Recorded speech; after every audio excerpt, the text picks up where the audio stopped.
Welcome to episode 32 of the Hot Mess to Great Success podcast. I'm your host, Dr. Jennifer Gardella, and I created this podcast for anyone who needs a little bit of private inspiration.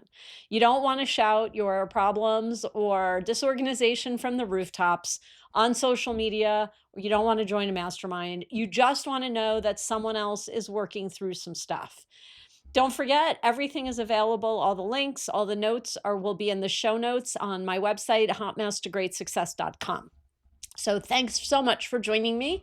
Today, we're going to get started with three important topics: how selfies are not a social media strategy, how your social media hour has finally relaunched, and lastly, are you ready for Domestic Violence Awareness Month? So let's get started. Selfies are not a social media strategy. I got to tell you, it pains me when I see individuals who go to events, workshops, networking groups, and then they take a bunch of pictures and then they post them on social media, specifically LinkedIn. And then all they do is tag some individuals, say what a wonderful event it was, and that's the post. I'm just going to be honest with you. You look a little silly.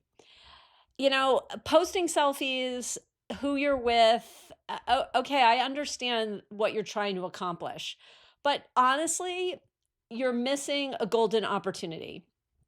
Tell us instead what you learned at the event.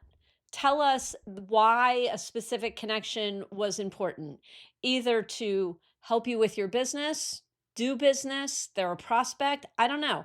But how do you help your ideal clients? How do you build your business? And how did this opportunity help? It actually might not include posting a picture of yourself, and that's okay. So let me stop here and say there are plenty of times when it is very appropriate to post pictures of yourself on social media, especially in the business realm. You're doing a speaking gig, someone shares a post that includes you, especially a picture of you. That's all great. But just taking a bunch of selfies, it kind of looks like you're trying to be the prom queen and look how popular we are. I want to know how you help. I want to know exactly what it is that you do. What are the problems that you solve for your ideal client?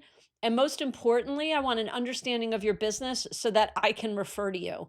The goal of social media sometimes always isn't a client grab. It's not just a cash grab. Sometimes the point is to make sure that everyone understands what you do so they know how to refer you. So they're listening to, in networking groups, someone has a problem and they know you solve that problem.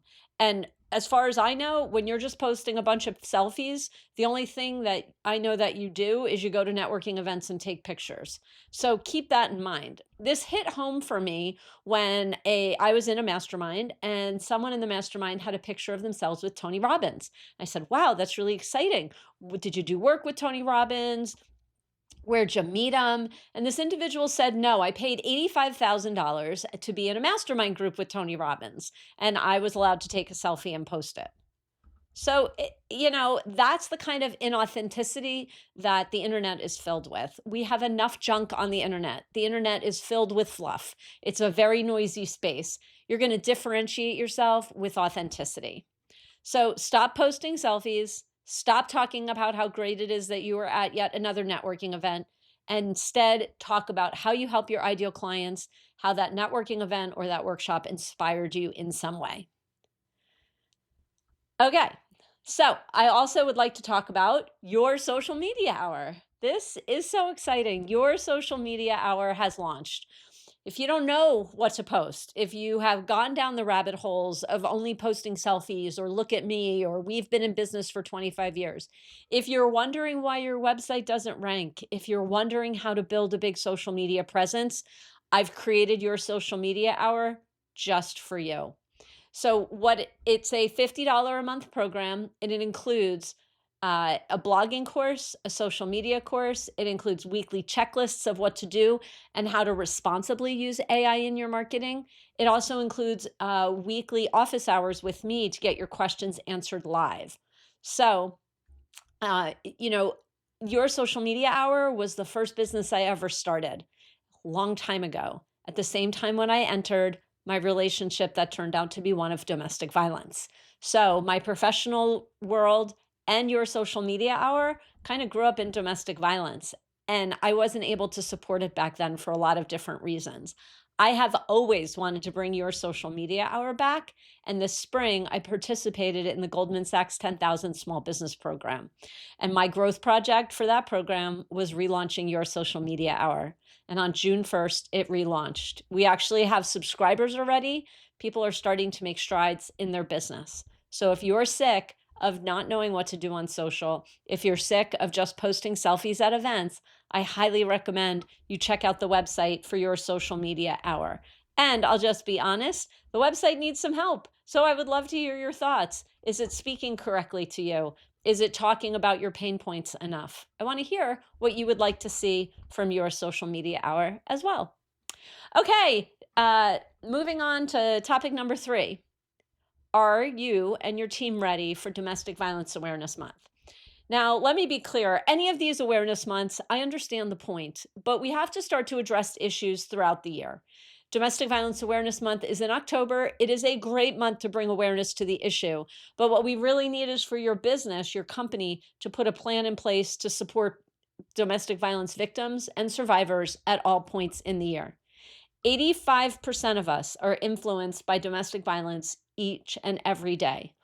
You may support a victim and not know it. You may support a victim, such as a friend or family member. You may be dealing with a victim at work that you are also supporting.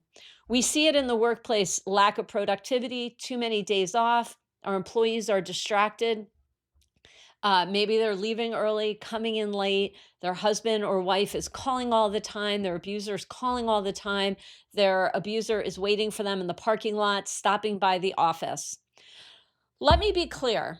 First of all, domestic violence robs your business of 1 to 3% of the bottom line, but there's no immediate solution. We just can't pull all the victims out of their living situations or relationships and say that we saved all the people and move on. It is an backbreaking, awful experience to try to leave a relationship of domestic violence. There is no immediate solution. However, what we can do is raise awareness and make sure that no matter where domestic violence touches you, you feel confident in knowing that you're doing what you can to resolve the situation.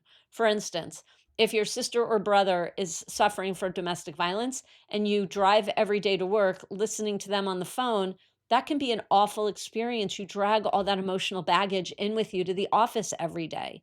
What can we do? We can make sure that you are empowered to know what it sounds like, what domestic violence sounds like beyond broken bones and bruises, and then how to help your sibling through the process of leaving when they're ready. Can you do safety planning? How do you introduce that? What do you say? Also, awareness allows us to say, you know what? I've had training on domestic violence now. I know that this story that I'm hearing is abuse. So people are no longer confused about why this individual in their life will not leave. They know it's abuse, and they know sometimes you can't just make someone easily leave abuse. We also can help your employees knock down barriers to individuals leaving abusive situations. So, again, this is a great time of year to start to prepare for Domestic Violence Awareness Month. And if you'd like to book a call with me to learn how you and your organization can do that, it would be my pleasure to help you through that process. So, 3 big topics today. Posting selfies is not a social media strategy. Number 2, your social media hour has launched. Huge professional and personal win for me. Thank you for celebrating with me. And now is the time to get ready for Domestic Violence Awareness Month. Until next time, this is Dr. Jennifer Gardella, your host of the podcast, Hot Mess to Great Success. You go and have a great day. Thank you.